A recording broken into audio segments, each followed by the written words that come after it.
अल्हम्दुलिल्लाह सुम्मा अल्हम्दुलिल्लाह हम मुसलमान हैं, हमें हिलाल हराम की पहचान है, हम बिल्लियां, चूहे, बिच्छू, सांप नहीं खाते।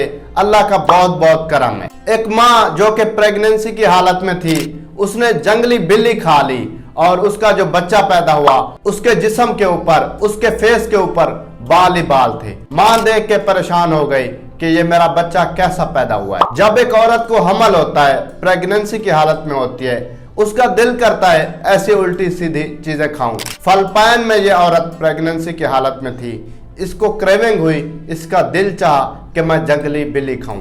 जंगली बिल्ली खा ली, बच्चा पैदा हुआ तो उसके जिस्म के ऊपर बाल ही बाल थे। तो माँ परेशान हो गई, उसने समझा ऐसे बाल हैं, कैंची से काटने शुरू कर दिए।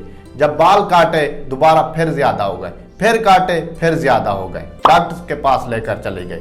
डॉक्टर ने कहा परेशान होने की जरूरत नहीं है, बिलियन बच्चे पैदा हों तो उसमें एक ऐसा बच्चा पैदा होता है जिसको वेयरवॉल्फ सिंड्रोम कहते हैं। डॉक्टर ने कहा परेशान ना हो, 5 से 6 इसके सेशंस होंगे, लेजर ट्रीटमेंट होगा, बाल खत्म हो जाएंगे। फिलिपाइनी औरत जिसे क्रेविंग हुई कि मुझे जंगली बिल्ली खानी चाहिए, उसने जंगली बिल्ली खाई तो जब बच्चा पैदा हुआ उसके जिस्म के ऊपर बाल थे। वीडियो बनाने का मकसद ये है कि अल्लाह पाक का हम पर बहुत ज्यादा करम है, उसने बहुत सारी नेमतों से नवाजा है। जितना शुक्र अदा किया जाए कम है कि हम मुसलमान हैं, हिलाल चीज़ें खाते हैं, अल्लाह का शुक्र भी अदा करते हैं और हमें हर पल हर लम्हे अल्लाह तबारक व तआला का शुक्र अदा करना चाहिए। पाकिस्तान जिंदाबाद।